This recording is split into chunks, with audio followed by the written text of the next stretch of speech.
All right. City Clerk Rebecca Barr, could we have a roll call vote, please? Yes. Or a attendance roll call. Councilmember Agrimonti? Here. Councilmember Cook? Here. Councilmember Hundley? Here. And Mayor Harvey? Present. Thank you. Oh, sorry, Vice Mayor Hundley. Vice Mayor. Very important. We did this, and so we'll move on to the approval of the agenda. Would anybody like to make change to the agenda? Do we have a motion for the agenda? Motion to approve. Second. All right, roll call vote. Councilmember Agrimonti? Aye. Councilmember Cook? Aye. Vice Mayor Hundley? Aye. Mayor Harvey? Yes. Thank you. Motion carries 401. All right, we'll move on to public comment. At this time, members of the public may comment on any item not appearing on the agenda.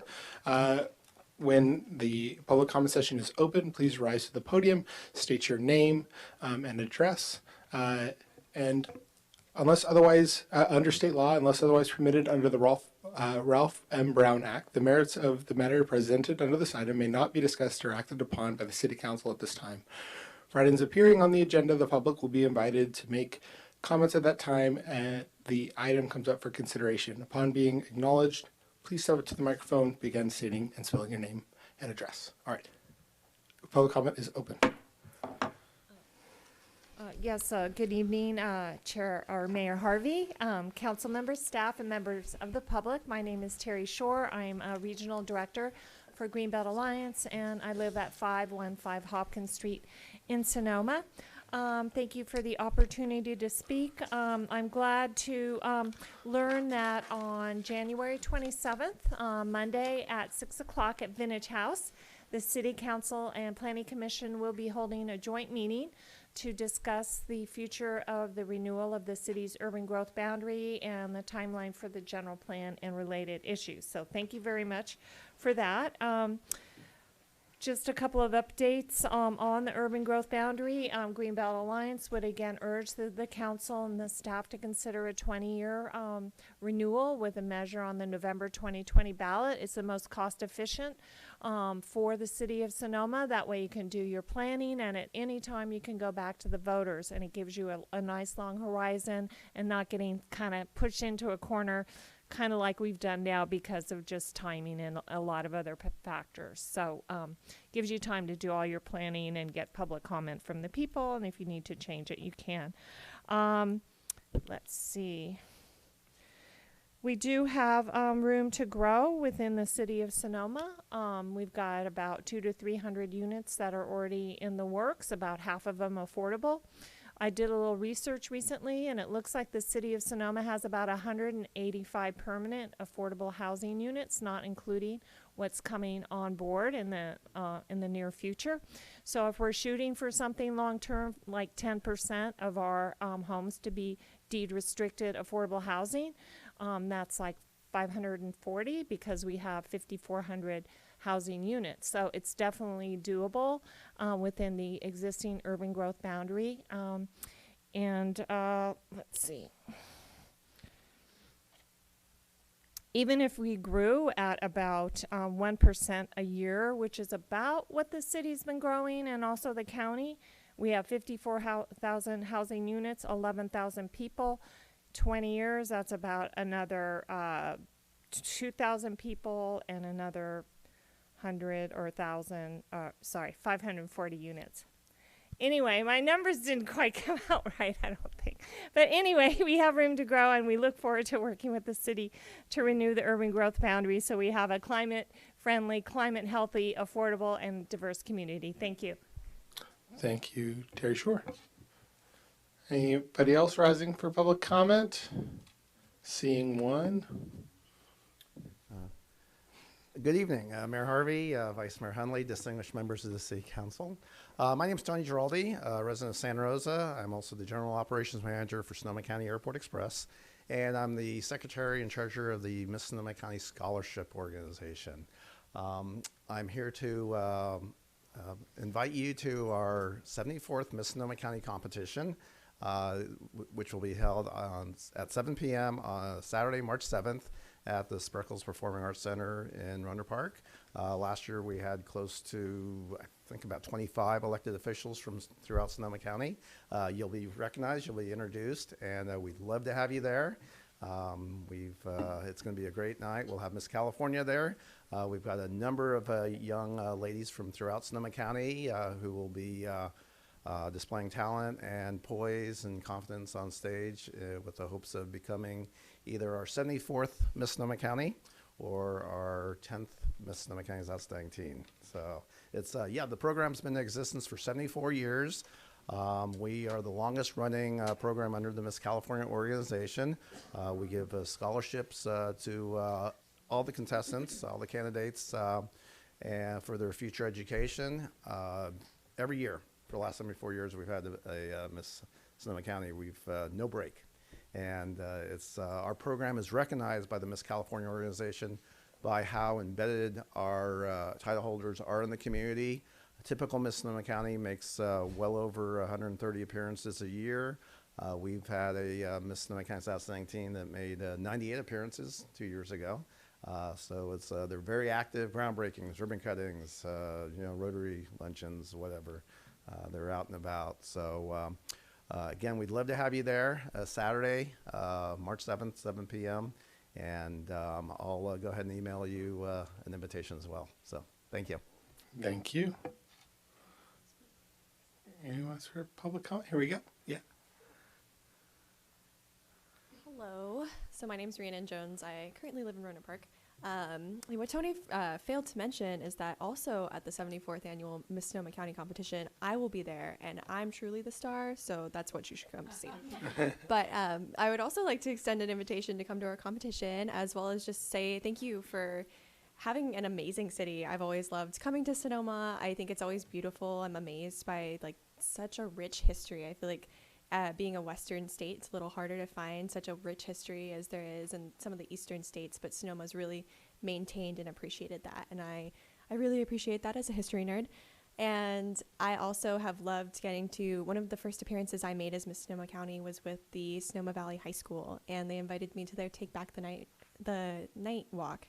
And it was just so powerful to see the residents of Sonoma standing up for the students and the youth taking such a big role in their community. And I really feel that without you all supporting this amazing town, they wouldn't feel as much as they needed to make a difference or to make a stand for their town, because they've developed such a love for their town, and that says a lot about the people who run it. And so thank you all for being wonderful. I've really appreciated coming here, and please come see me.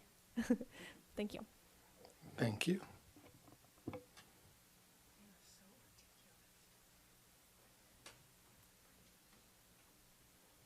Hi, my name is Emma Chen, and I am the 2019 Miss Sonoma County's Outstanding Teen.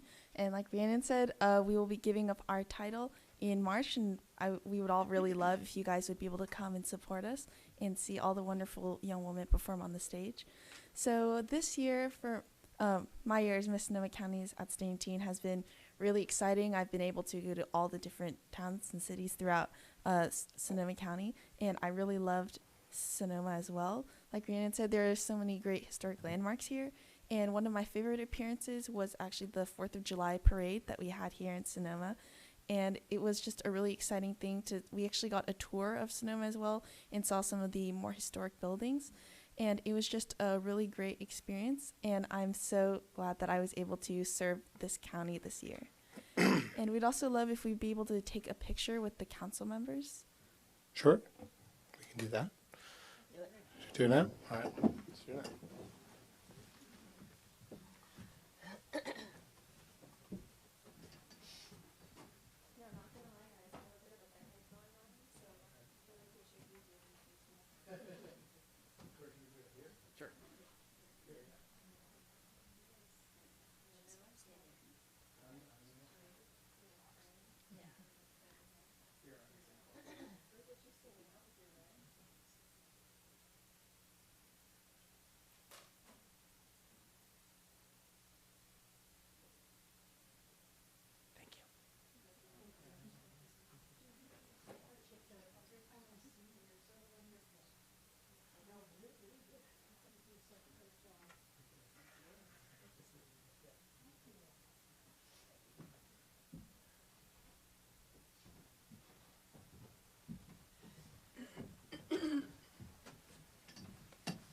my chair.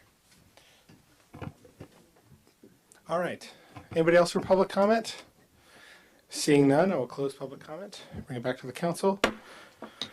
And we're moving on to meeting dedications. Are there any meeting dedications? I have a meeting dedication. Council Thank member you, Mr. Agrimonti. Thank you, Mr. Mayor. I would like to dedicate this evening to Joanne Jo Miller, who passed away January 8th, 2020. She was 89 years old. She was born 12/14/1930. She and her sister lived here in Sonoma for many, many years on Denmark until they both moved to locations in Santa Rosa. She's predeceased by her sister Jean Miller, who passed away just that earlier in the year, February 26, 2019. Joe and Jean both graduated from Stanford University, which is wonderful. Back, it must have been probably in the 50s when they both graduated. She leaves behind her brother. His name is, Joe and Jean leave behind their brother. His name is Duke Miller. They were members of the Sonoma Valley Women's Club since 1996 and were instrumental in creating the foundation with others for the Women's Club. So I'd like to dedicate this evening to Joe Miller. Thank you, Councilmember Agrimonti. Oh, and Vice Mayor Hundley has a dedication as well. Thank you. A little background before my dedication, because none of you know who this person is. But last year, the Human Rights Commission commissioned a study about LGBT youth, and one of the conclusions that got spread widely was the idea that one adult who is accepting of a LGBT youth could be enough to save their life, and that was because 29% of the respondents who were LGBT youth said that they didn't have a single adult that they could talk to. And here in Sonoma, and actually everywhere, we have, unfortunately, a population of homeless youth that is disproportionately also LGBT, that also happens for many reasons, but a lot of it is not being able to have a place with their family that they can live where they feel safe. So I wanted to dedicate the meeting to my friend Tara Ryan. I've known her since she was in high school. At the time, she went by a different name. In fact, she was the last boyfriend I had in high school when we were seniors and we graduated. But I learned that she passed away this weekend by suicide after a long, difficult life, and overcame a lot. But unfortunately, the world was a little too harsh for her. So just wanted to say the reminder, here in Sonoma, we're a lot more welcoming and understanding, and I think it's always good to make efforts to reach out to other people, and especially to kids. Thank you for that. All right. Moving on to item 3.1, presentations. So I'll turn it over to City Manager Kathy Capriola. Thank you, Mayor Harvey. Council, members of the public, I'd like to invite up Brian Albee. Brian is the director of the Sonoma County Transit and has been an incredible partner over the last, many years, but in his creative Fare Free program that he's created. And so he's going to be giving us an update. So let me hand him the clicker.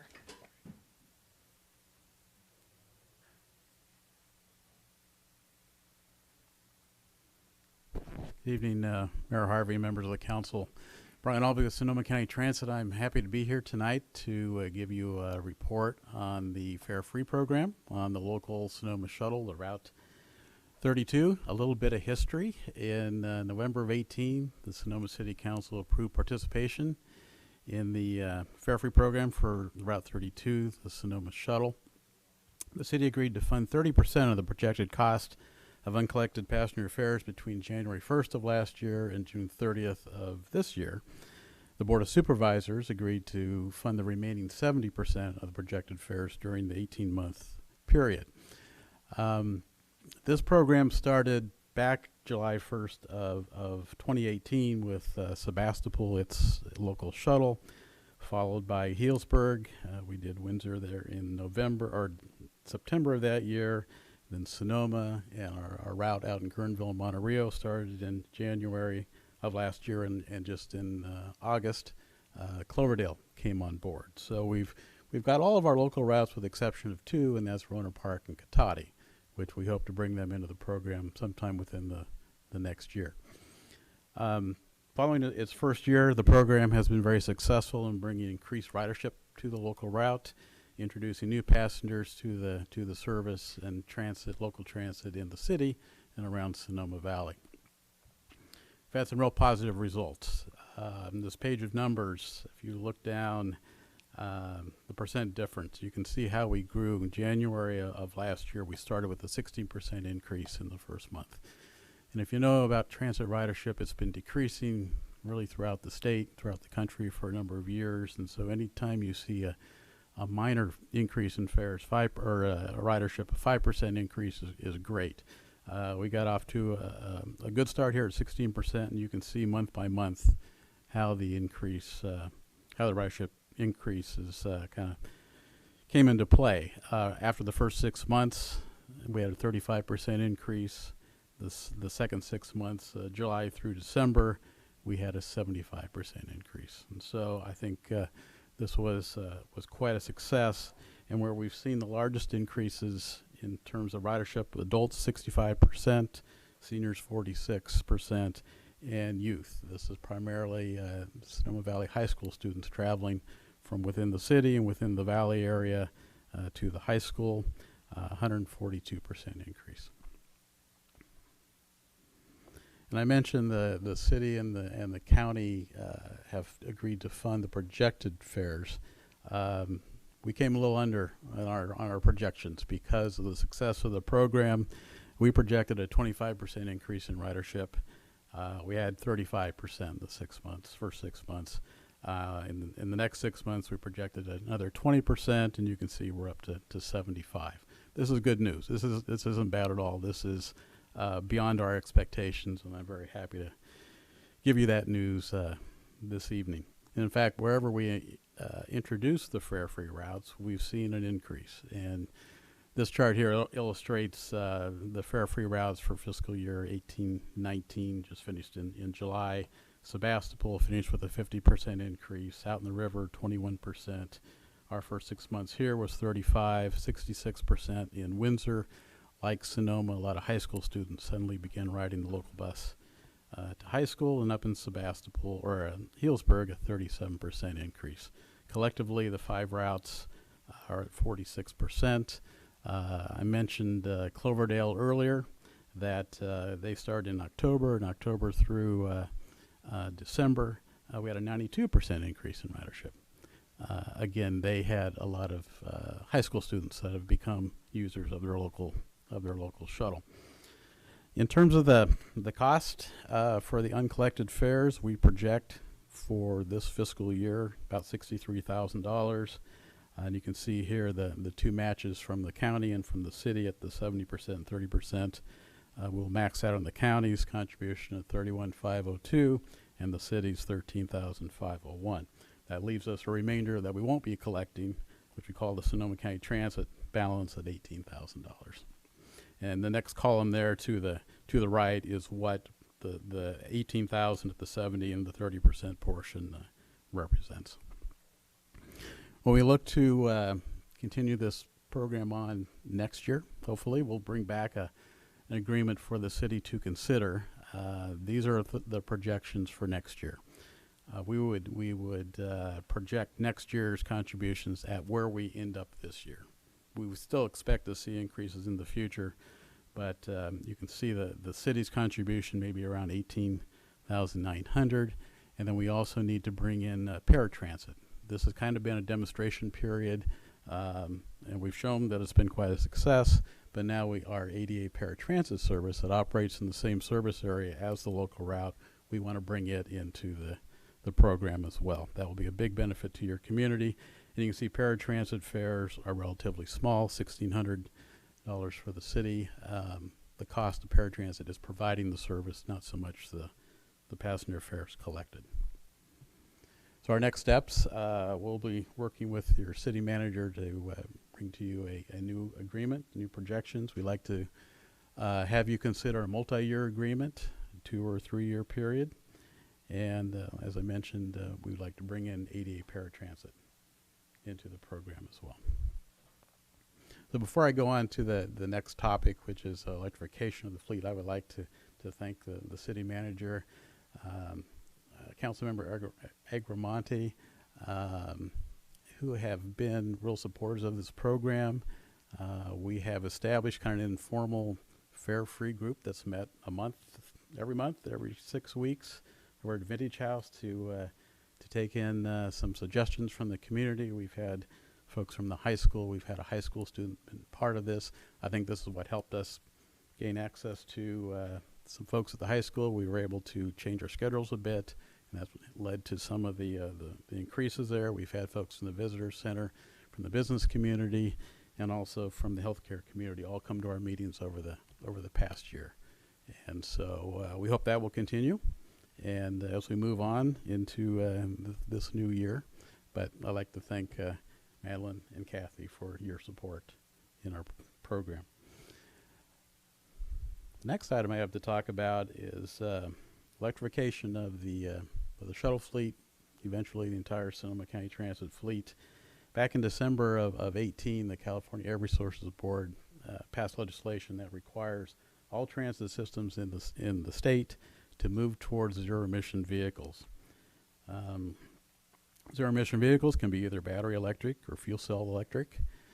And in 2029, 2026, 25% of the buses, new buses that we purchase, have to be zero emission. By 2029, all new buses have to be zero emission. And so that is a huge challenge. It's estimated that by 2040, all public transit buses in the state will be zero-emission vehicles.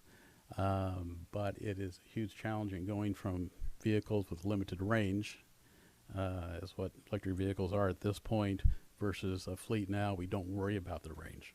So logistically, this will require lots of changes to our system that we'll be working on, I guess, for the next 20 years as this evolves. Right now, we have one electric bus that operates on the Sonoma Shuttle, or Sebastopol Shuttle. We have two buses similar to it being constructed right now. They will be here this summer, and we have two more that will follow that in spring of 2021. Ultimately, we'll have 5 of the 30-foot electric buses, and we want to, this is kind of our first phase of electrification, we want to roll those 5 buses out onto the fare-free routes. I mentioned their limited range to have the buses operate their full day and get back to the yard at the end of the night. We need to establish charging stations. And there's 2 technologies that we anticipate using, and that is on the smaller shuttle buses. We will have a charger, say at the plaza when the bus comes in, lays over, the driver has a lunch break. The bus will be charged up, plugged in, charged up, while that bus is temporarily out of service. Later on, when we move to the 40-foot fleet, we are looking towards inductive charging. It's kind of like your cell phone. The bus sits on a pad. It won't be blue. It'll just be a parking area. The bus will sit in front of the shelter. The top left photo is what the driver sees when he gets over the pad. He presses a button. The bottom left photo are the receivers underneath the bus. When we go to the 40-foot fleet, every time we come to the end of the line, north, south, east, and west, buses will have to come in and charge. And whether they're there for just a few minutes or for a longer extended break period, they will always be charging at the endpoints. And really need to do that to, as I mentioned, get the buses through their day and back to the yard at the end of the day. This is our anticipated charging network. Local buses in Cloverdale, Healdsburg, Windsor, and here in Sonoma. Then the intercity buses would charge at the end of the lines, north in Cloverdale, south to Petaluma, west to Monterey, and east in Sonoma here. And we'll be working with the city over the next year to talk about how we might do this. The plaza is our layover point for both the local shuttle buses and the intercity buses that go to Petaluma or to Santa Rosa. And in making and considering future improvements, we want to get a better shelter. I think we put that shelter up there about 25 years ago. We'd like to do something that would better complement the plaza and improve the passenger experience, put in real-time passenger information as we've done in other parts of the county, and then also have the bus charging capabilities. So this is a project that over the next year and a half, we'll be trying to establish the chargers in the local network in the 4 cities, so that when the 30-foot buses come in, we can get them out and get them in service. The first bus in Sebastopol is close to our yard, and it didn't require chargers over in the city. So it makes it fine from our yard out and back. But to do any other routes, we need to have chargers established. So with that, if there's any questions about the Fare Free program or the future electric buses.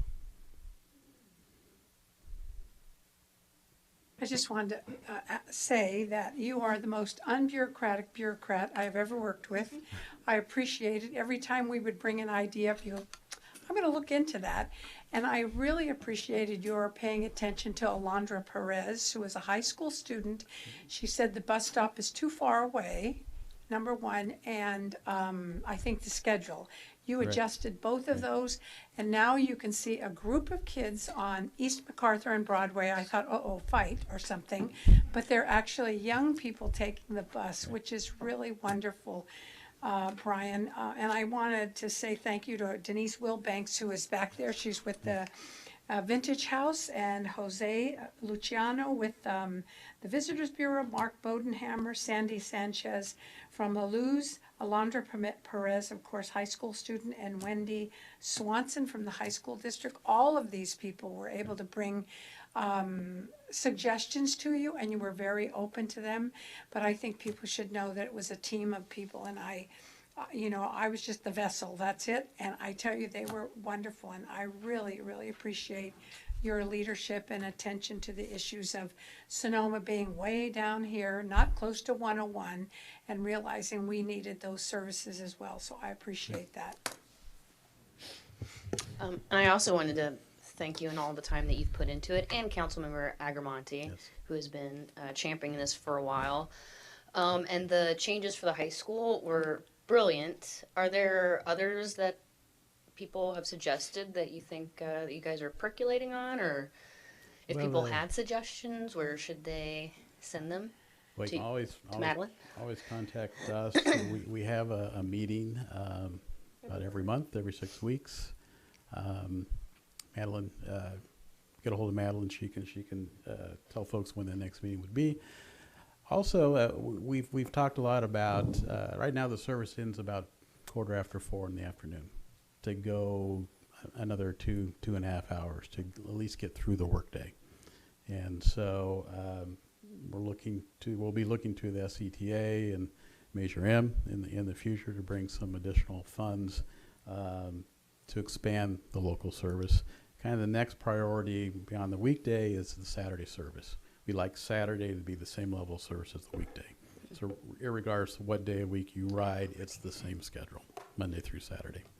And their question, how did Tuesday nights in the summer go? Was there a special program for the market? Did that happen? And did that get buy-in last year? And are you going to try again? Is there something that we can do to make it more successful? Yeah, last year was the first year. It was kind of an experiment. We did provide a shuttle from down the middle school up to the plaza on Tuesday evenings from 5 to 8, 5 to 9 for the market. We didn't have a lot of riders. It was modeled after what we've done in Windsor for a number of years in their Thursday night events. The first few years there, we didn't have many riders, and last summer, one of the Thursday nights, I think we had over 350 riders.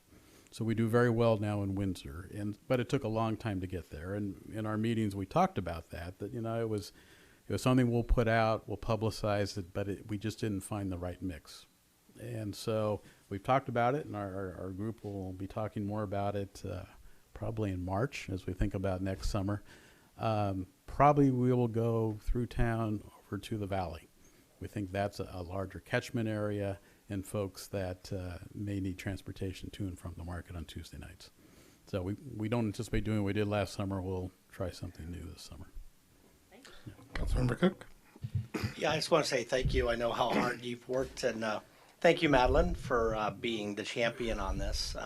It's really great. I've gotten a lot of compliments from the community, and I do like the fact that this is something that will continue to grow, and new ideas will come up, just like the high school. So thank you. Keep up the good work, and we'll keep Madeline on you so we can be taking it to Timilek and everywhere else. Thank you. Well, thank you so much, Brian. I'm a huge supporter of this, and thank you, Madeline and Kathy, for all your work as well on this project. I think it's absolutely fantastic. The increase in ridership is great, and especially to see that in the youth, you're kind of building a new generation of bus riders. And I think once you start that early, it becomes an option that you're more interested going on.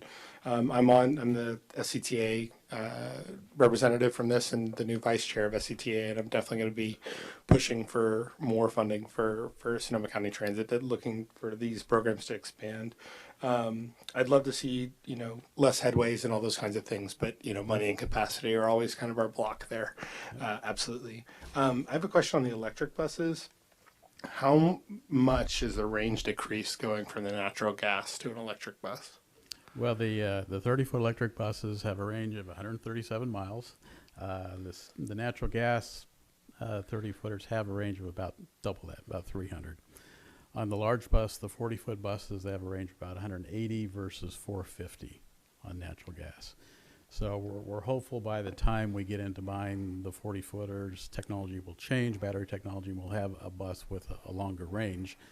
But it illustrates that we do need to have charging stations throughout the service area, and then just the complication logistically and labor-wise of scheduling those, get those stops in the right place so the bus can finish its day.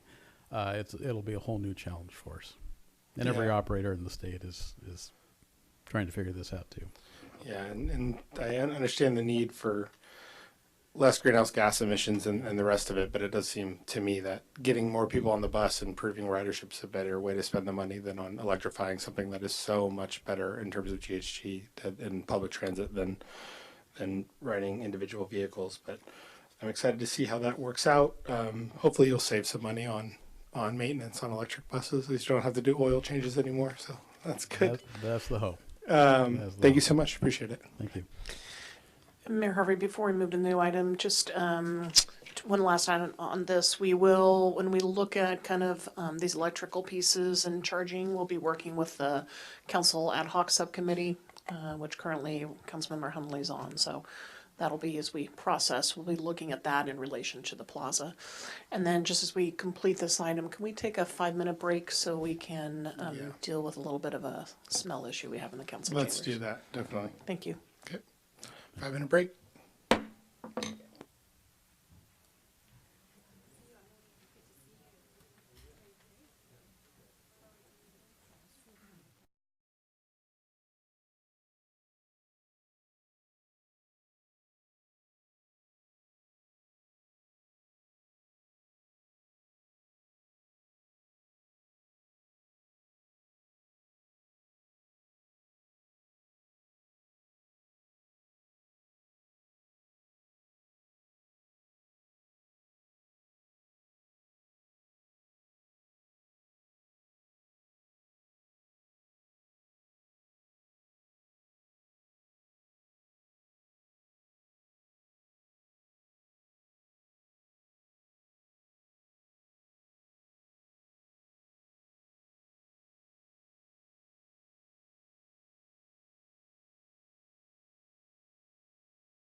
How dare you? New rebel seat I'm sitting in.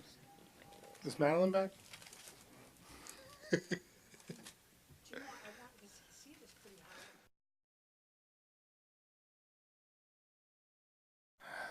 Now that we're sure we're all safe and there's no fire behind us, we'll move on to consent calendar. Woo! All items listed on consent calendar are considered to be routine and are acted upon in a single motion. There will be no separate discussion of these items unless members of the council, staff, or public request specific items to be removed for separate action. At this time, the council may change the order of the agenda. Would anybody like to pull an item from the consent calendar? Seeing none, we'll move it out for public comment on the consent calendar. Seeing no one rise, I'll bring it back to the council. We have a motion to approve. Move to approve? Second. Rebecca Barr, City Clerk. Roll call vote time. Councilmember Agrimonti. Aye. Councilmember Cook. Aye. Vice Mayor Hundley. Aye. Mayor Harvey. Yes, Thank you. The motion carries 401. unanimous. All right, moving on to item 5.1. Hold a public hearing to discuss, consider, and possibly act upon the adoption of a resolution establishing residential and non-residential affordable housing impact fees for new development consistent with policies and the city's certified housing element as contained within the city's general plan, and make a finding that the action is exempt from the California Environmental Quality Act, CEQA. This item is going to be moved to a separate date. The public hearing will be opened, but we're going to be continuing it to February 19th. I will open the public hearing and open it for public comment on the moving of this agenda item. Seeing no one rise, we'll bring it back to the council. Do we have to vote on this? Motion. Rebecca Barr, or sorry, we need a motion. Motion to continue to February 19th, 2020 at 6:30 p.m. Second. Rebecca Barr. Can we? 6 o'clock, not 6:30. Oh, 6 o'clock. Yes, Is that what thank time our meeting starts? Yeah. 6 o'clock. I'll be late. Second. Councilmember Agrimonti. Aye. Councilmember Cook. Aye. Vice Mayor Hundley. Aye. Mayor Harvey. Yes. Thank you. The motion carries 401. All right, moving right along to item 6.1, presentation by the Sonoma County Waste Management Agency to request to consider an ordinance to prohibit the sale, the use and sale of disposable food serviceware and other products containing polystyrene foam and a zero waste resolution. Turning over to the city manager and our sustainability coordinator. Nice to meet you. Yeah, so thank you, Mayor Harvey. I'd like to introduce Travis Wagner, our new sustainability coordinator. As council is aware, this is a new position, 2-year half-time that was approved with this budget.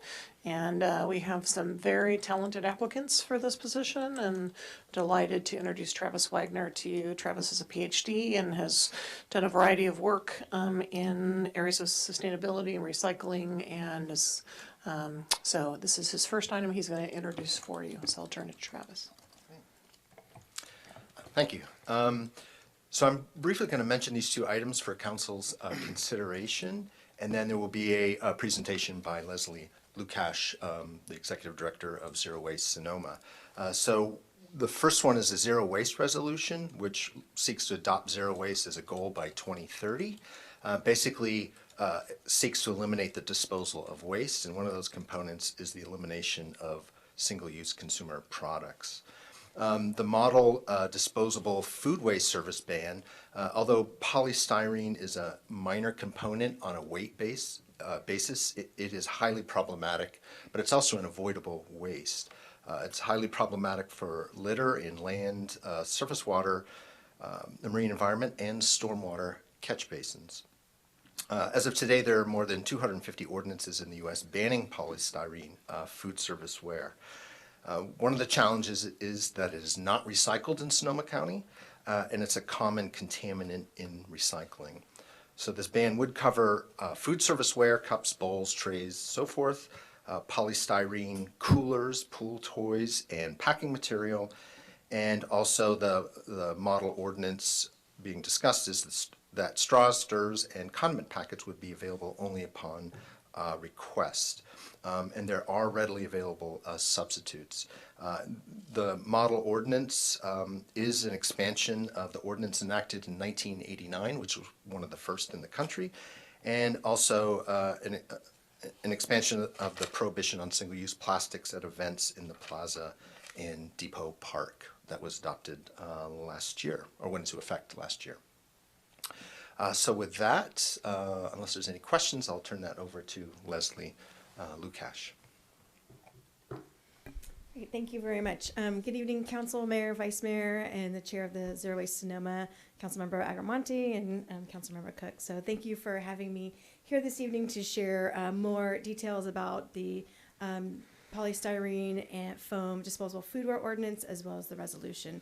So I'll start with the polystyrene foam ordinance. So why is it needed? It supports zero waste goals. We have a number of jurisdictions who have passed the zero waste resolution. We ourselves has changed our name from the Sonoma County Waste Management Agency to Zero Waste Sonoma because it is something that we believe in reducing waste going to the landfill while we're increasing recycling and composting. This ordinance also supports the state's 75% diversion goal by 2020. As mentioned, there's many alternative products that already exist on the market that can replace polystyrene foam, products that are reusable, compostable, recyclable, and it further protects our waterways and environment. So we did a little bit of research coming up with this ordinance. We actually conducted surveys. We did 3,000 surveys, and we received overwhelming support throughout the county wanting an ordinance like this. I didn't realize that 240 jurisdictions throughout the United States have passed an ordinance like this, but half of those are actually in California alone that I learned tonight. Many of the jurisdictions have already passed this or are passing this currently in Sonoma County, and I'll go through the list at the end. So this ordinance prohibits the use of polystyrene foam food serviceware and products that are sold. And in its place, we ask that products are now truly recyclable and compostable, and we will be educating the community of what that means.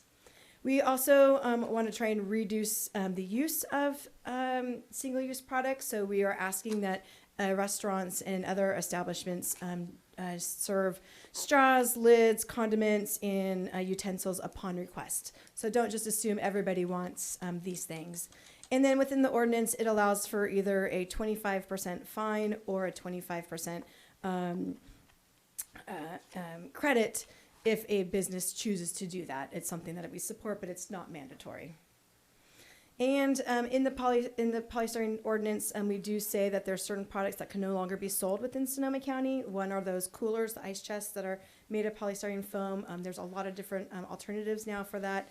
Beach toys, and then packaging peanuts. So this will also affect grocery stores, the Quick Marts, and all the packaging companies. Just so you know, we did do research for the wine industry. That question has come up in the past about the wine industry shipping wine in polystyrene containers, and we have found out that there's now fiber-based, completely compostable or recyclable packaging that sits around the wine bottle when it's shipped, and it is the exact same price as polystyrene. So there's no cost increase to any of the wineries who will now be switching over to the paper. There is an exemption component, so if a business says that it is a hardship to them, we will take that into consideration. We want to respect that the business needs to operate, and if this ordinance is too cumbersome, we will evaluate that request. And then this does not affect businesses who are shipping into Sonoma County. We don't really have any, any say over what's coming into the county. It does not include fish or meat, that polystyrene tray that's under that either. So there's 3 phases to this ordinance. We're in phase 1 right now with the city of Sonoma, where we are presenting this ordinance to you. The next steps are doing education and outreach, and we are asking the jurisdictions if you can pass this in early 2020. That would be very helpful because we want the ordinance to go in effect January 1st of 2021. So that will give, if we can pass these by early early this year, then that will give businesses enough time to use their supply. If they have polystyrene, we want to respect that they might have some. Phase 2 is creating education and outreach materials, communicating with the Chamber of Commerce, other business associations where we can really let the businesses know. We're going to establish a compliance and a warning system. We're also going to provide technical assistance. So if a business calls and says, hey, I know you're doing this, can you help us? We will take care of all of that. We are going to develop a complaint-based system. So if there's a business that is not in compliance, people can go onto our website or give our agency a call, and that's how it'll trigger if we know a business is not in compliance. We do have the website up, so we already have all the education material developed. For Sonoma, we will need to fine-tune some of it because the hauler doesn't accept some of the plastic materials that the other 2 haulers accept in the county, so we will be fine-tuning this education material specific to Sonoma. But our campaign is reusable is best, so we really want to push, the reusables. That's where the focus should be. And then recycling and compostables are great, and we define what those really are, and then we also define what's going away. And then lastly, we took it a step further where we talked to the distribution companies that supply these products, and we in Sonoma County, and we created a whole list of what they sell and then what's compliant under the current system throughout Sonoma County, and we would do the same with Sonoma. Phase 3 of the ordinance is the execution plan, and when we execute it, it'll be a 3-letter warning system. So if we find that a business is not in compliant, we will reach out through letters. The only part we can't do for enforcement is the fine. The ordinance does have a fine. We as an agency do not do fines, so that would be the part where the city would need to take care of that. We would sign an agreement between the city and the agency. We will indemnify the city, and we will take care of all the education, outreach, and enforcement that I just covered. So that is the ordinance in a nutshell, and I'll just transition into the zero waste resolution, and then I can take questions and answers, or I can answer your questions after. But a couple years ago, the community got together. This includes the business community, nonprofits, environmental organizations, staff from Zero Waste Sonoma, to create a zero waste resolution. And a resolution is a goal, and the goal is to have a 90% diversion rate or better throughout Sonoma County. The reason why this is important is because we only have about 26 years left of our landfill. So my kids are going to be younger than I am now when our landfill is going to run out of space. And that landfill is actually an asset, a big asset to our community, because the minute we lose our landfill, we're going to have to export our waste at a higher cost, as well as, we lose kind of some of our control of pricing. And so things will get more complicated, and it is challenging to even site a landfill. So we would have to be reliant on the landfills that are around us. So that's the goal of zero waste, is really preserving that resource, changing behavior so that the community looks at the things we discard as actually a resource. That's where it came from. It came from a resource, and think of things differently. So with that, it supports keeping organics out of the landfill. When organics go into the landfill, they create methane gas, which is way more potent than even carbon is. And really just supports any of the work that we do by the city's passing this zero waste resolution. So in your packet, you did receive the resolution, and you can review that and ask me any questions you may have.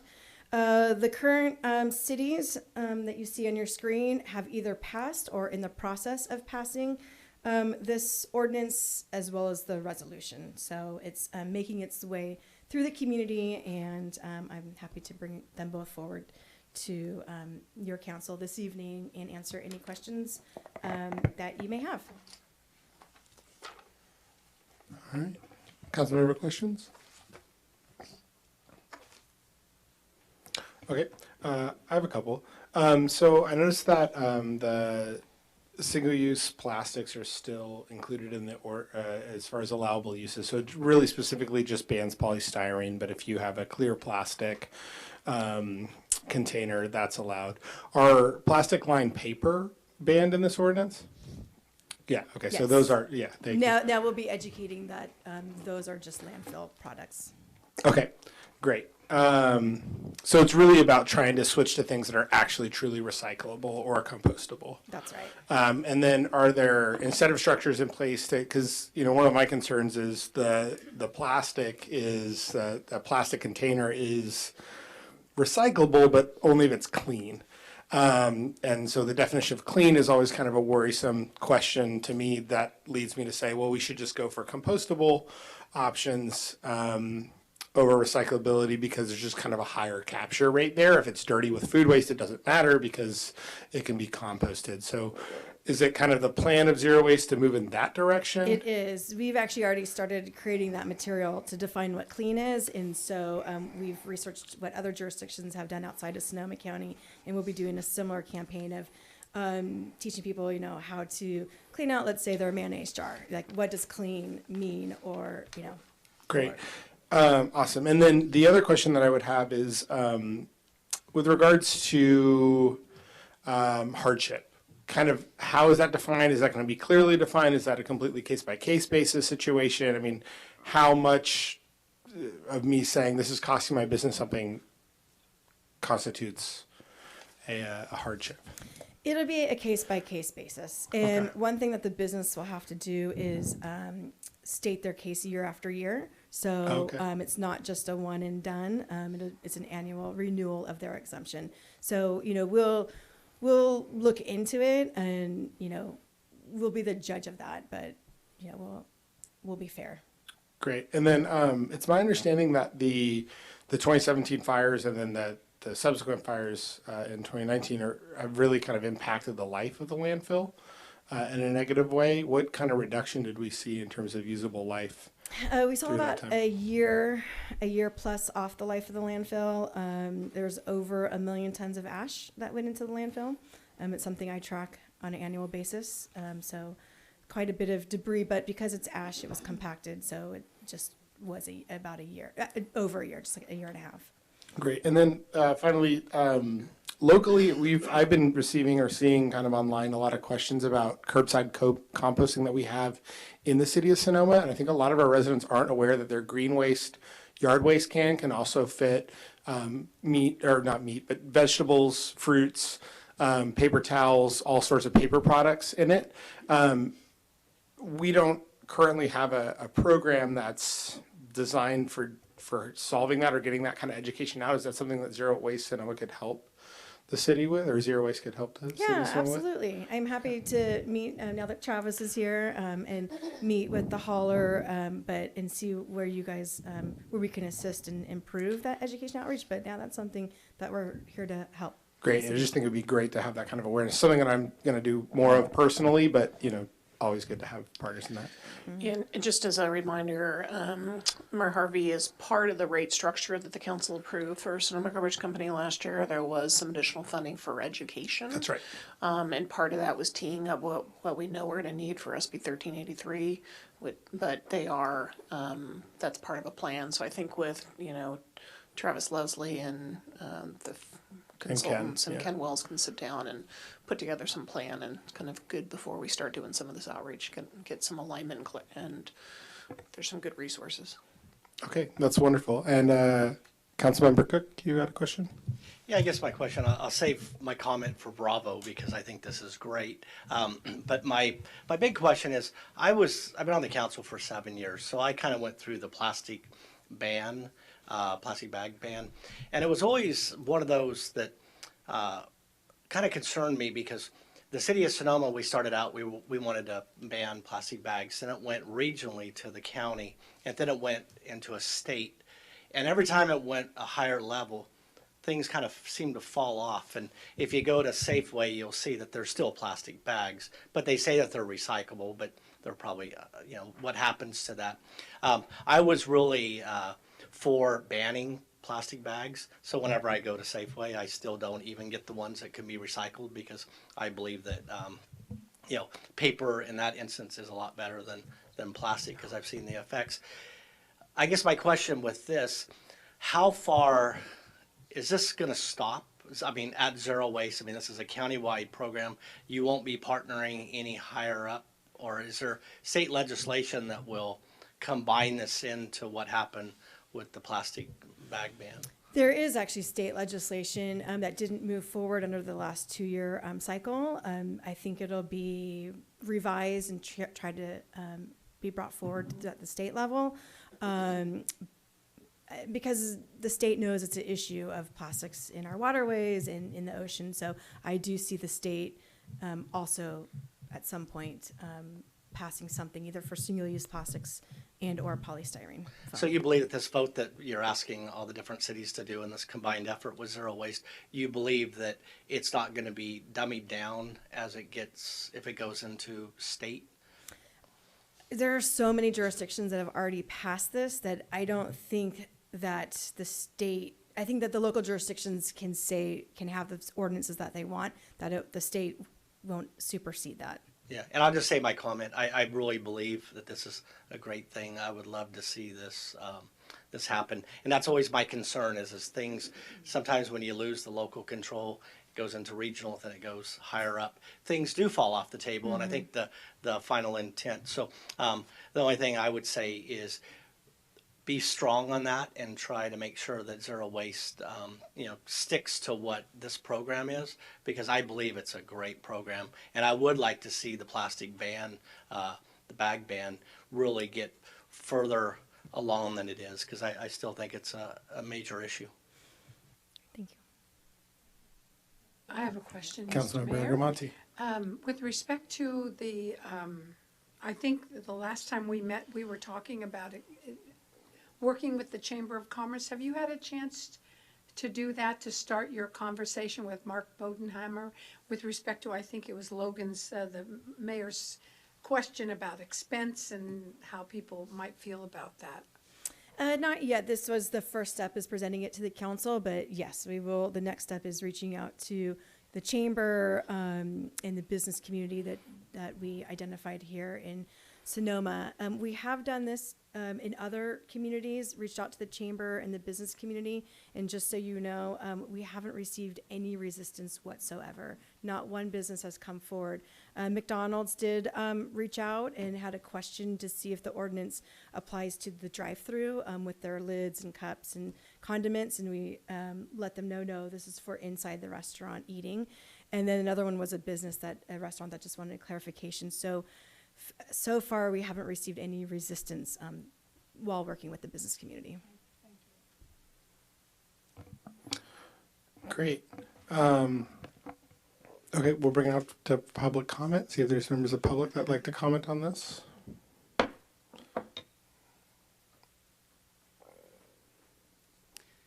Thank you. Tom Conlon, 18850 Robinson Road. I just want to say I'm very supportive of this. It's been something that we've been talking about at the Community Service and Environment Commission for a number of years. And I'm curious if there has been any analysis on how this specific countywide initiative proposed ordinance differs with respect to the existing Sonoma polystyrene ban from 1989 and then the draft ordinance that was prepared locally here in Sonoma by the Ecology Environmental Committee of the Sonoma Valley Democrats. I know they put a good deal of effort into making some proposals, and I just haven't seen a sort of a side-by-side comparison of how this may be more comprehensive or have thought some of these issues through. The other concern, I certainly share a concern with Mayor Harvey, good to say mayor now, about simply, and Dave Cook, you too said sort of the upsizing of the recycling package. It's now a more substantial product that would be distributed. And so I was in a restaurant in San Francisco. They handed me a really robust plastic tub and I think charged 50 cents on the bill for it, which was a bit of a shock the first time. Very motivating. And it was embarrassing to me because I actually had a container in my backpack that I could have used, but I didn't even think. So that could be helpful.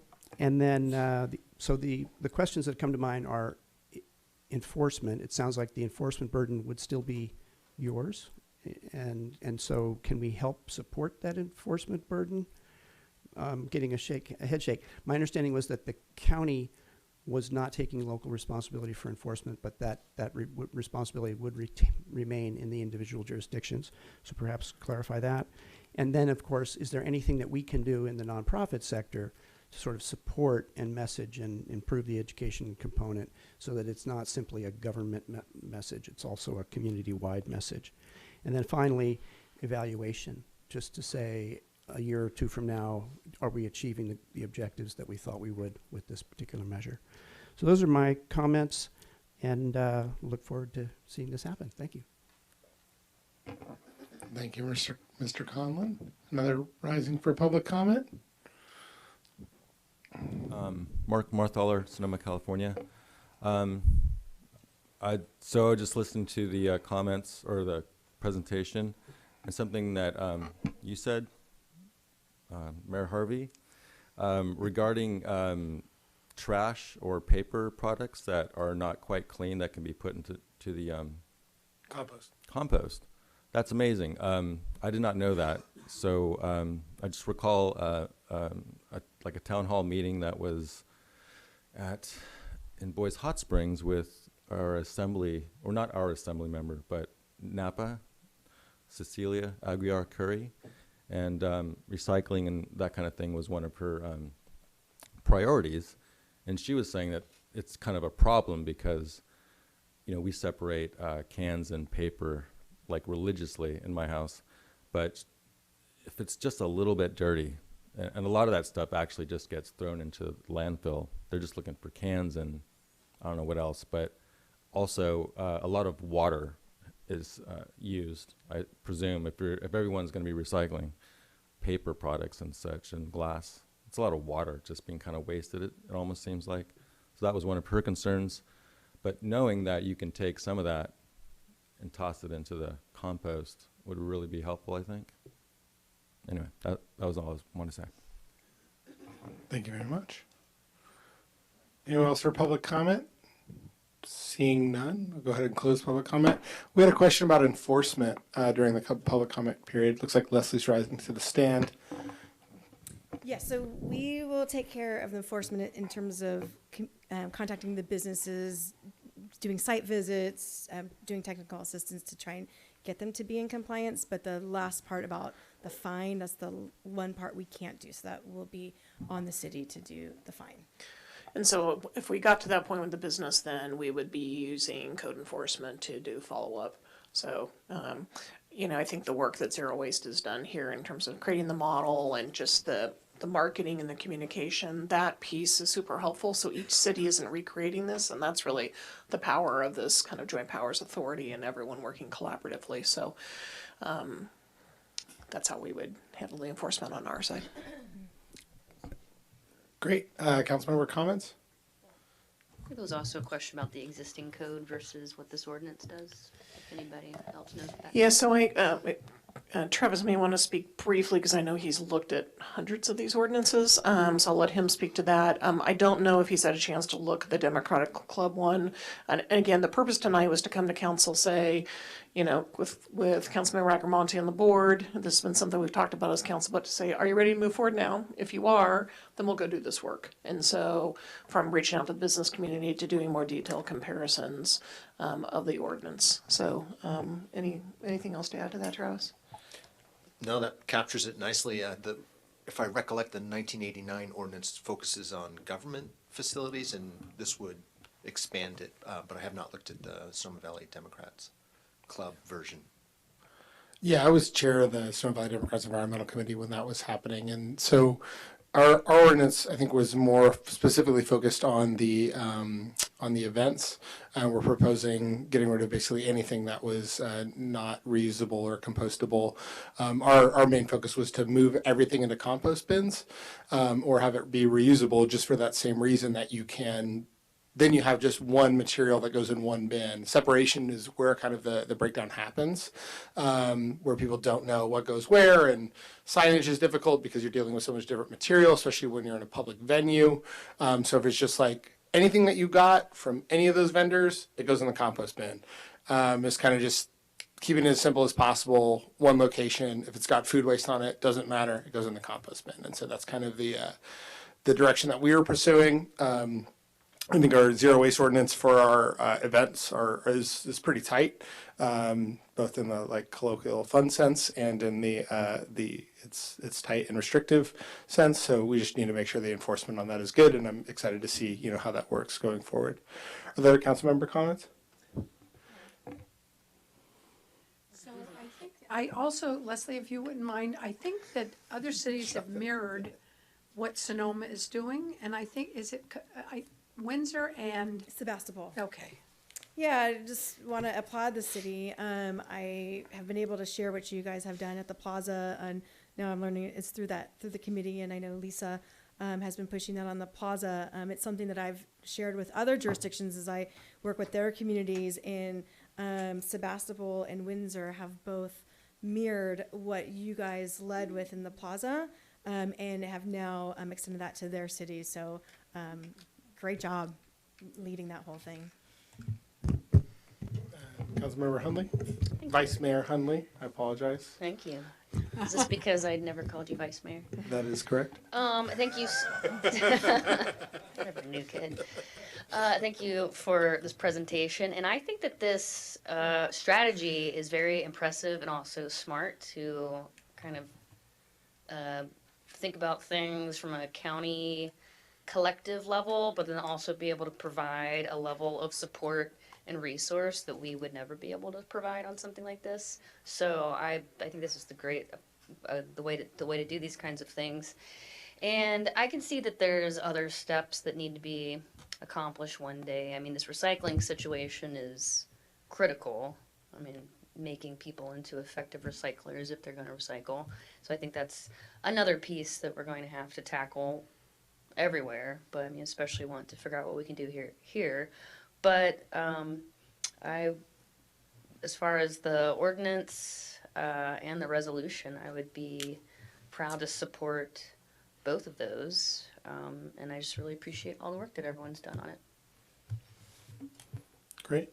Councilmember Cook? And I kind of echoed it in my questions, but keep up the good work, and I would be supporting this. I think it's very important because anybody who goes and watches people when they're recycling, a lot of them are confused. And I think really getting it where they don't have to make that decision because that one piece of material isn't being used anymore makes perfectly sense to me. So thank you. Thank you.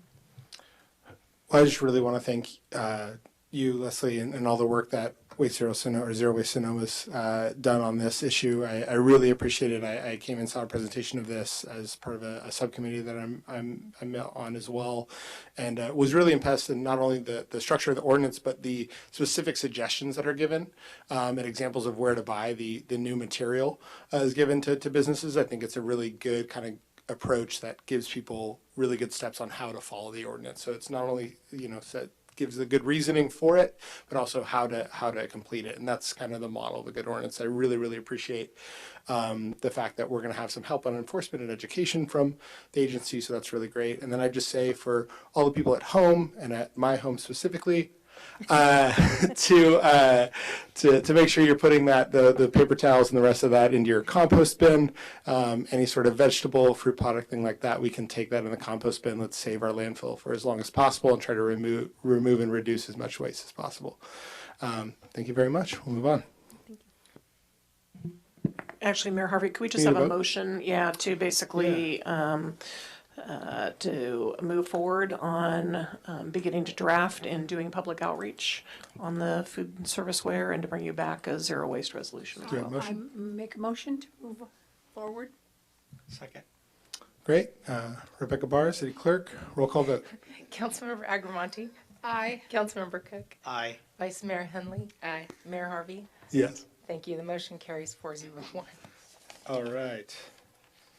So we are moving on to item 6.2, discuss, consider, and possibly provide direction to staff to prepare an ordinance, a noise ordinance, ordinance amending chapter 9.56, noise of the Sonoma Municipal Code to regulate the use of generators during power outages. Planning, and we're going to turn this on to our Planning Community Service Director, David Storr. Good evening, Mayor and Council members. I have 4 slides, so I'm hoping that this will be the shortest PowerPoint ever for 2020. So this is the first one. So the topic is emergency generators. As a result of the PSPSs that we experienced over this last quarter of the year, there's various reasons to go along a path to receive direction from the council to adopt an ordinance. I've listed 4 of them right there. I'm not going to go or belabor them really, other than to say that probably the biggest one is that we're now getting a lot of requests from businesses and residents alike to have or install temporary or even permanent generators throughout the city. And right now, the noise ordinance rules that we have may prohibit their efficient use during a PSPS blackout. So we're here tonight to bring up the topic to the City Council. The next slide is interesting because it's from the City of Mill Valley that actually adopted an urgency ordinance prior to the PSPS events in September. And they were looking forward to having these generators looking towards having these generators going on, being operated while the PSP events were occurring.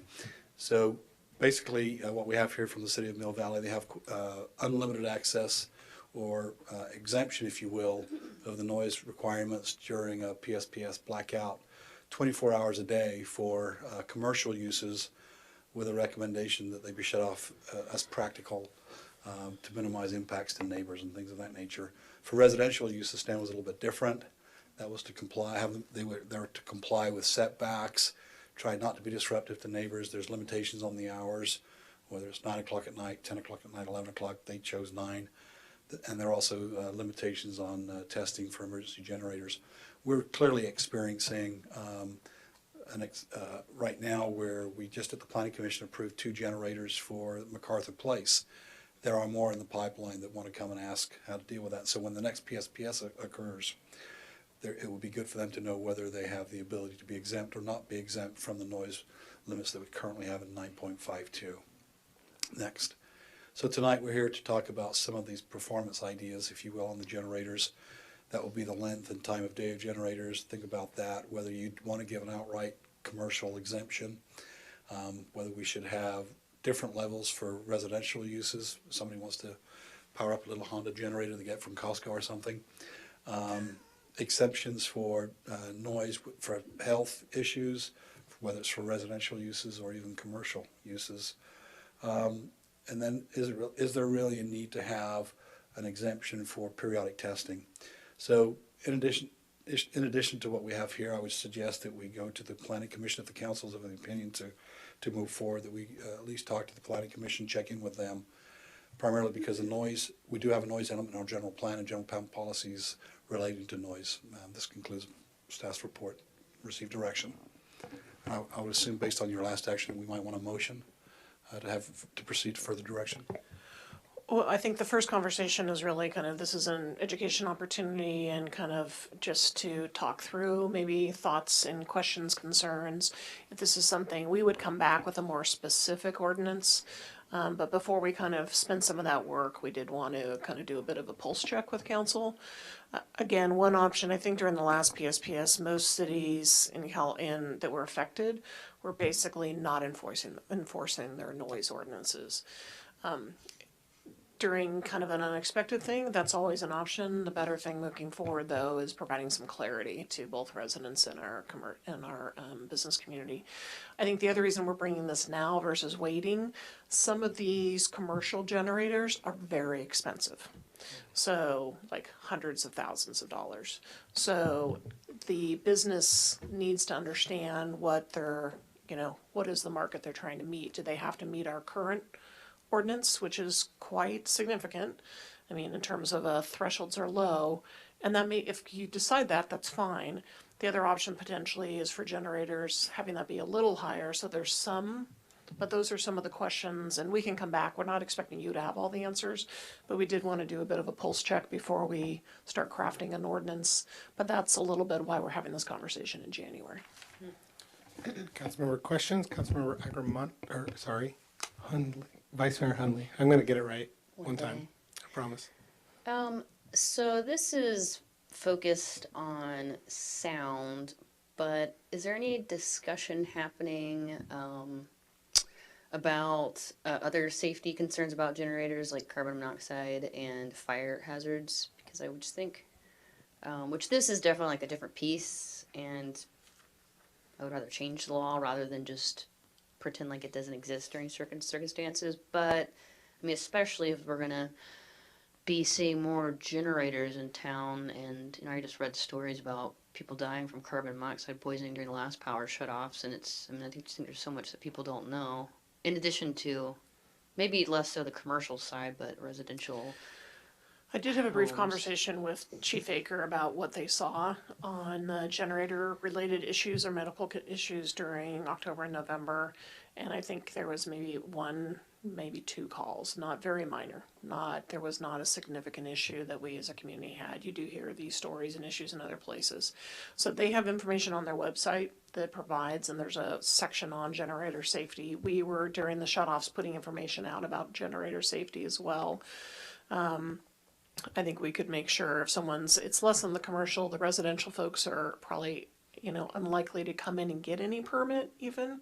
And if they're putting in a permanent one, they would, but these temporary ones, they might not. So, I think what we can do is put out public information and really try to do education, and then the kind of neighbors trying to support and watch neighbors. For the most part, I will say, there were generators going on in town in October and November, and we didn't hear a lot of complaints. I don't think I received any complaints on generators. Councilmember Cook? Yeah, can we go back to the slide before that showed what Mill Valley did?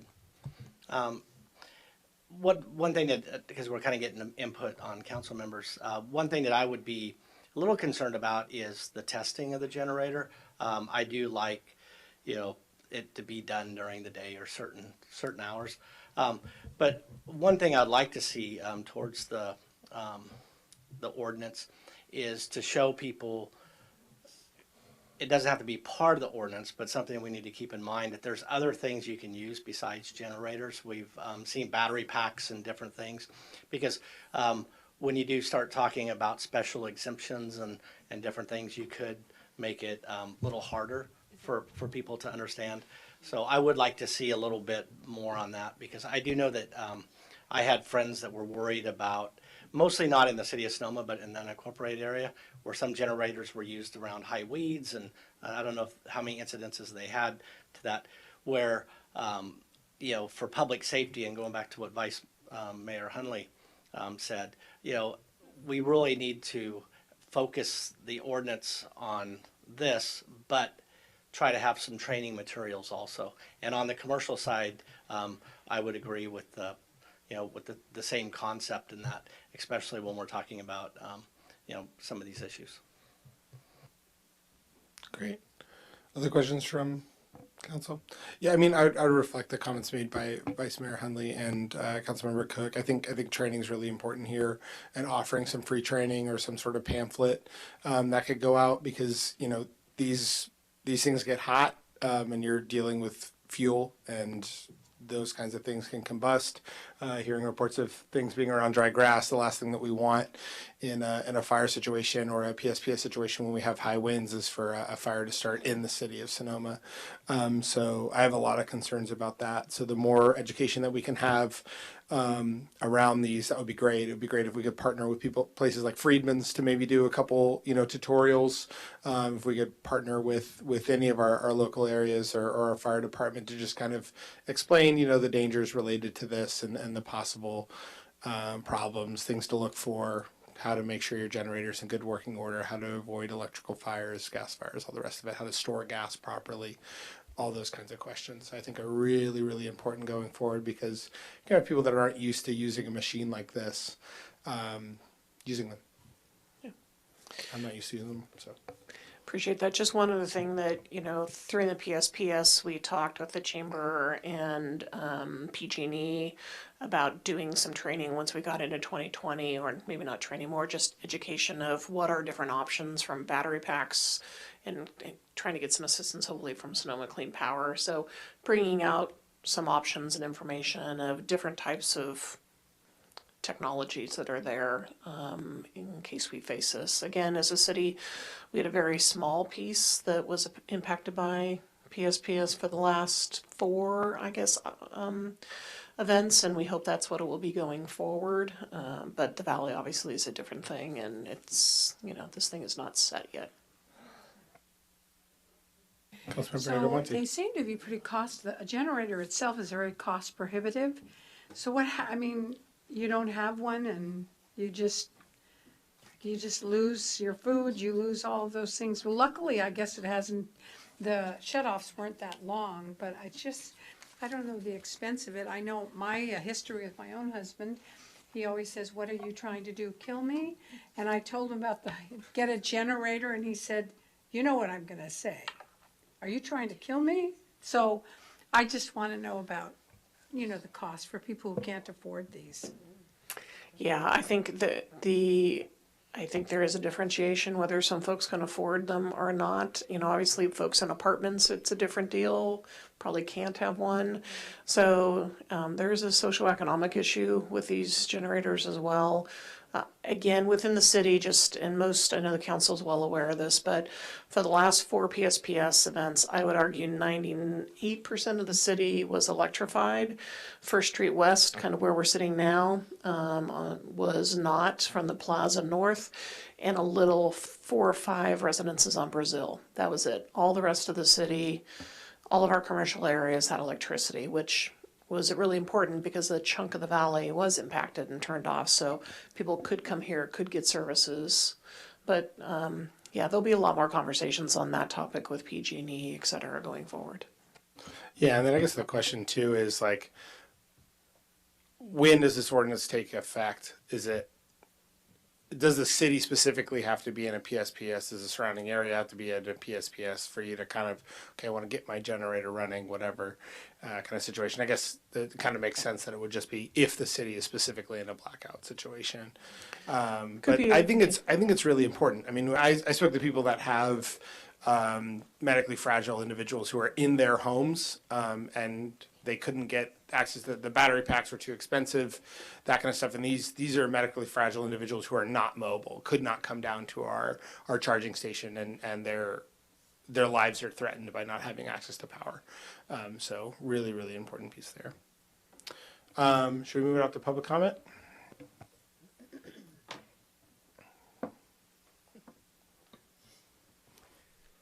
Thanks for indulging me with a second comment. Tom Conlon again.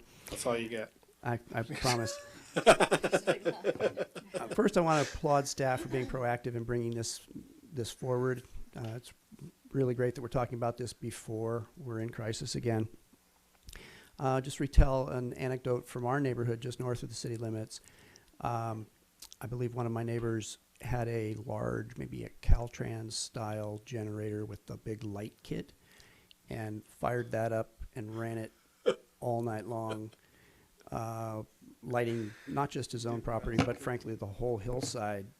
It was very performative display, in my opinion. And then it stopped, and then didn't continue to do it when the power was back on for us. Also an anecdote, my neighbor, we were noticing that they didn't have a generator. We spoke to them and they said, "Oh, we just bought the battery, the Yeti battery product that you can carry around, and it was perfect to get our refrigerator charged up, and they had a little solar panel that they charged it up." They also have solar on their roof and found that without a transfer switch, they were unable to use the solar when it's out. So I think people are on the verge of making significant investments in this area and getting some information in front of them before they go and waste this money on bad decisions is thoughtful. So I really applaud staff for bringing this forward. With respect to commercial businesses, obviously there's huge costs, and we really want to protect our businesses from the impacts of these shutoffs. I am reminded when I had a business in town that the fire guys would come around, at least it seemed like they were there every year, maybe it was every other year, but with a very comprehensive fire safety check. I would imagine generators could easily be added to that safety checklist, and I'd recommend doing that along with some guidelines, and they would be a great delivery agent for getting that information out in a trusted way to the populace. With respect to, I guess I am concerned about businesses being more like my other neighbor with the big generator, sort of being insensitive, making too much noise or having a generator that's oversized for the application. Not sure how to address that, but we certainly don't want to encourage that. So, and then with respect to residential, it really is, I think, health and safety are the primary things to worry about. I know that I have heard, I think it was even here in the county, a generator wobbled loose from its anchoring, or was not anchored, and wobbled up against a wall and burned a building down. And that's something that if you don't operate generators, you might not realize that that could happen. So I'd encourage folks to consider maybe even an inspection component in the residential case. Thank you. Mr. Mayor, if I can, just kind of go along with the comment that was made. In the case of MacArthur Place, we had two permanent pad-mounted transformers approved by the Planning Commission to address one of Vice Mayor Hundley's comments about vibration. So you get them on a pedestal on a concrete block, you kind of support it that way. In the case of the noise standards, we have prescriptive standards for the day and the nighttime. And in the case of MacArthur Place, those standards vary by a little bit because you become more sensitive during the evening and the like. But the point being is we did require them to make sure that they don't exceed those standards, either day or night, at their property line. So they had the benefit of having the concrete pad and whatever baffling, if you will, or shroud around it to get to a certain level, because they all make a certain amount of noise. And then you had the shielding, but the standard, the performance standard, was to make sure that those numbers were not reached at that was beyond their property line. So they're conditioned, as we speak today, to comply with the noise ordinance, and that may well be the standard that we come back to the council with. We'll be able to do some testing. In fact, we have a really large generator out the back here that during the PSPSs was very quiet, actually. It depends on how it's all shielded. So if you want to go see something that can run for almost a week without gas being poured into it, you've got one within about 150 feet from you. Great. Anybody else for public comment? Seeing none, close public comment. Bring it back for council member comments. Anybody? Vice Mayor Hundley. Thank you. Well, before I forget, I bring up the related safety stuff because I think especially with residential uses, which maybe we'll always get lucky, but maybe there'll be a different kind of disaster. I don't know. But when we roll out, if we go forward with this and we roll it out, I think it would be good at the same time to have some information, safety related things to have together. Because if people see that as like a license to go and buy whatever generator they want, or go get the one out of their parents' barn that's been there for 30 years, I think it would just be good for, to take advantage of the interest in the subject. But as far as the ordinances, I like the direction that Mill Valley went. One of the things that I was concerned about in residential areas was overnight use, because there was one around the corner from my house during the first shut-off, and it was pretty loud. And I remember thinking if I lived next to them, I'd probably be really jealous because I didn't have a generator, but then I'd also be really irritated because it was really loud. So I think that the kinds of parameters they put on things to try to reduce conflict is good.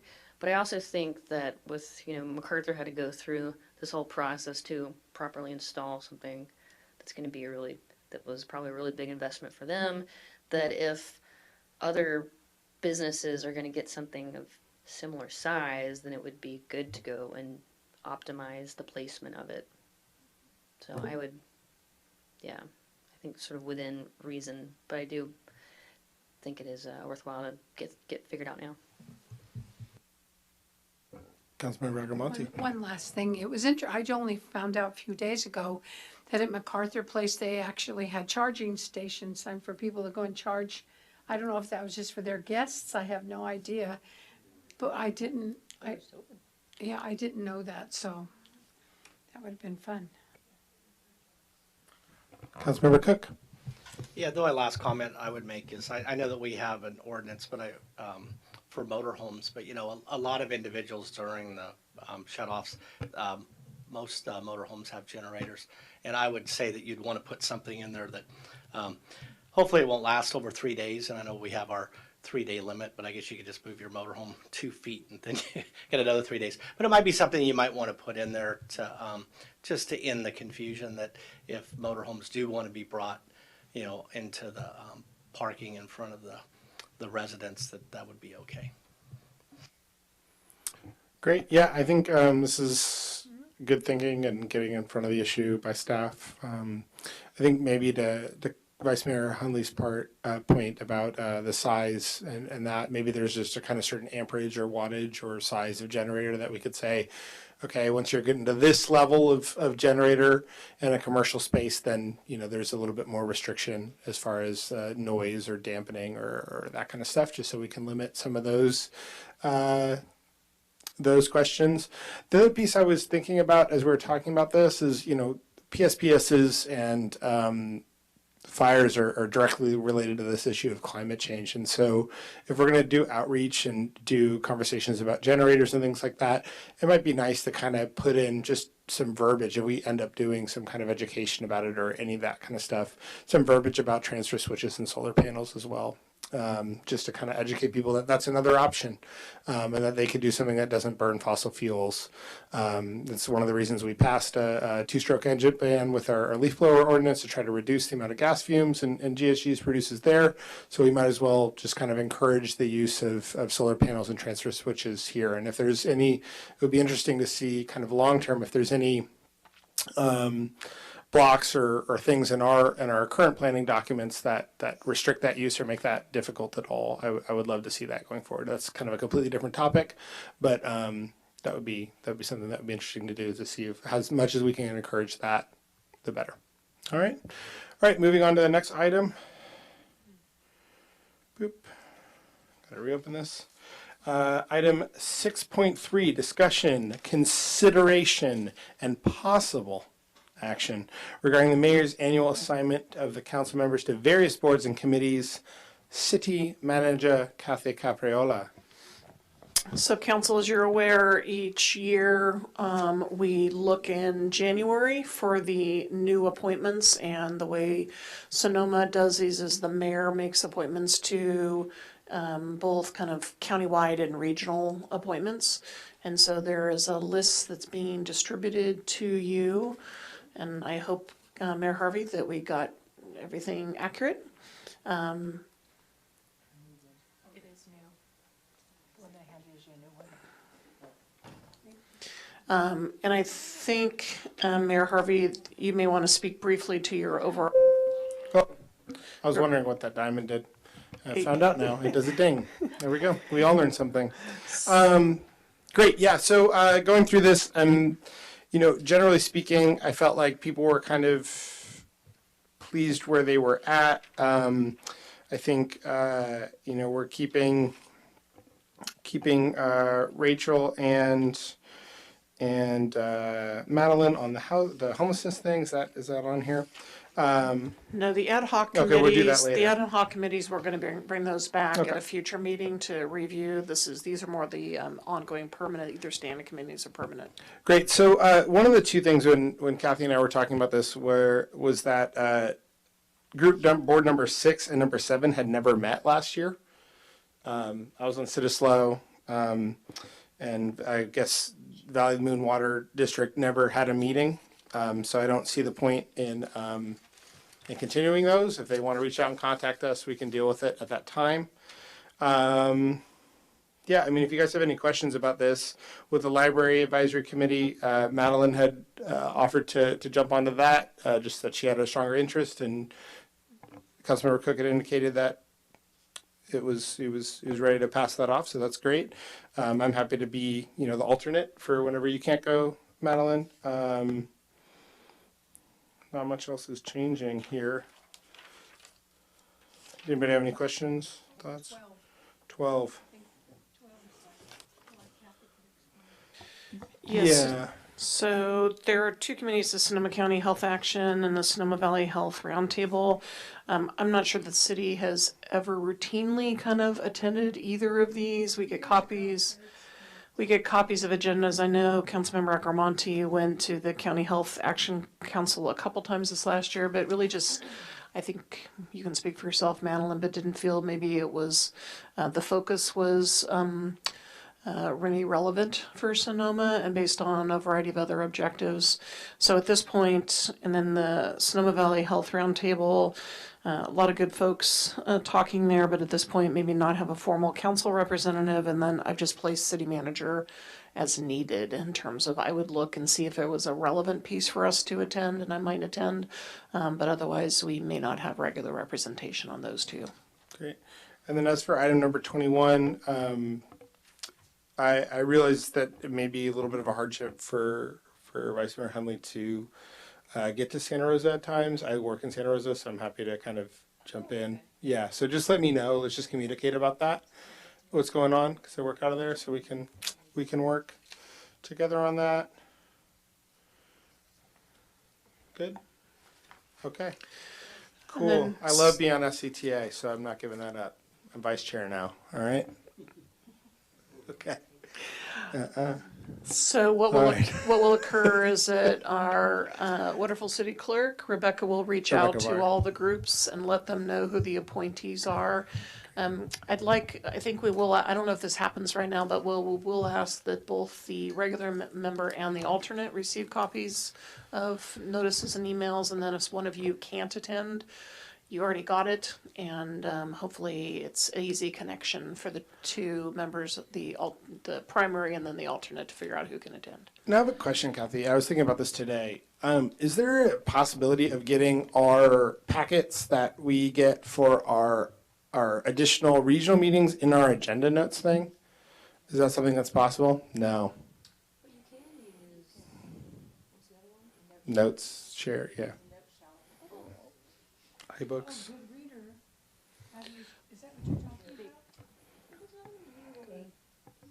I use Notability, but I thought there was one more that you. Note shelf. Is that what it was Are called? you asking That's about a weird the name. agenda and packet for your committees? Yeah, just like if it was, I've used Good Reader with Transportation Authority. okay. I mean, I don't, Yeah, there's a couple of I different. tend to get the options. paper form Unfortunately, anyway. Annotate. Unfortunately, we're not able to do it with our, in our agenda notes because it has to go through, in order to be placed there, it has to go through our civic web portal. That's how it attaches. And we don't put all of their and I did meetings mine on there. on my own And iPad. we can definitely, you can upload them through iAnnotate or Bookshelf, or Noteshelf, I'm sorry, Goodreader. I find that Noteshelf is the easiest to use. So maybe what we can do is when we also communicate, if there's an interest from council members to receive the agendas electronically versus paper, we can also communicate that out to, to each of the folks as you're making that contact, and then I like my Help SCTA you. on paper. They've just been missing the deadline. Like it's been coming. It wasn't there today, and it wasn't there. Yeah, and I checked, a couple of days. Anyway, that's not an issue with. So if there's any of those types of things, please work with Rebecca and she'll work with the appropriate agency to make sure that you're getting your packets in time and in the format you want. And then we'll happy to look at some different software and do any training to help you. Just because of convenience, being the chair, the outgoing chair for the Waste Zero Waste, I used to print my own packet just because, shuffling through and everything. But when I'm not chair, I'm gonna go back to Good Reader. Because it's just, more convenient Yeah. for me. Yeah. For sure. Mayor Harvey, I also can go, when they're available, I can pull them off their website if need be, if they have them put up. So that's Yeah. easily taken care of. We can figure it all out. David, sorry. And I have a comment and request. I was going to wait. When I first got to the council, one thing that really helped us was, but we had paper packets back then. I don't think this would be very hard, but my request would be on our agenda if we could have a list of this. Because what happens is every once in a while a constituent will ask me a question, and I would really like to, I mean, I guess I could carry this around with me, but it would be nice for the public to know. They could look down and see who is on that committee. That's how it was done a long time ago.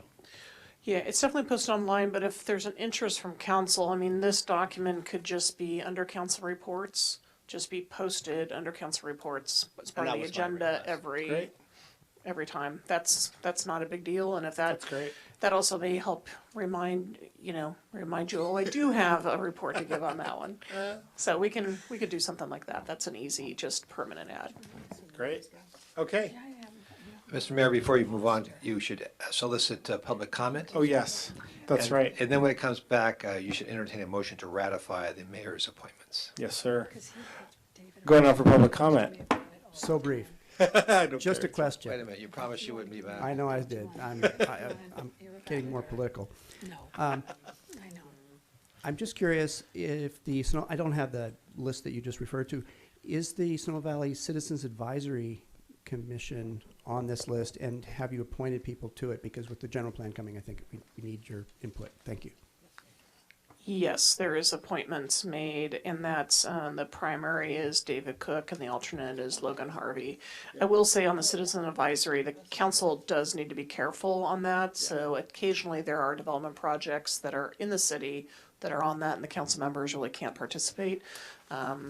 And depending on the significance of a project that may be in the valley, a council member may choose not to make their own individual opinion if they haven't come back and talked to the full council. So it's a little bit of a unique one, but the appointments is Councilmember Cook and Mayor Harvey as the alternate.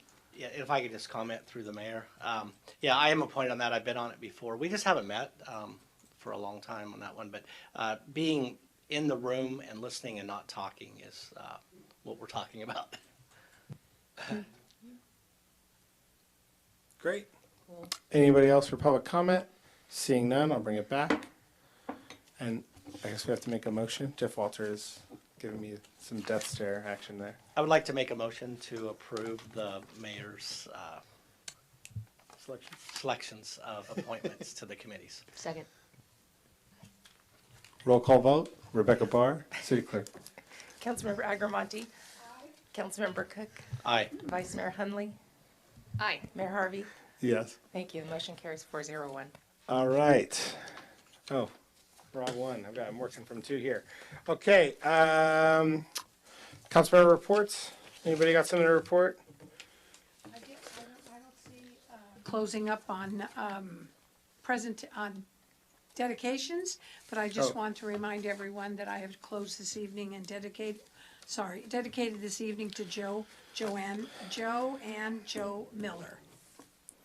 Okay. I have a report from SCTA. We talked about the comprehensive transportation plan. A lot of discussion about going forward with more emphasis on alternative transportation, getting people out of their cars, better access to public transit, and I was named vice chair, as I've mentioned many times throughout this meeting. Anybody else? No? Who's vice chair of SEC? Who's Logan Harvey is. Rachel asked who the vice chair was. It's me. City attorney, any reports? No? City manager? Just a few brief items. So January 27th, we will be having a joint meeting between the council and the planning commission, talk about general plan, housing RENA, UGB, development code. So your planning director, Storr, and city attorney and I are working on that. Treasure Artist is February 11th. So we'll be, encourage folks can get information on our website and come on down to that. And then the council chambers, I want to thank Mayor Harvey and Councilmember Agrimonti and our city clerk Rebecca Barr for the work that we've done to look at how to just do a refresh of the council chambers. And so the painting and staining starts tomorrow. David said, good job. It's not done yet. Hasn't even started. All right. So we're going to close session now. Again, hooray. Are there any public comments on our closed session? I'll open public comment. Tom, you got it? All right. We'll close public comment and retire to closed session.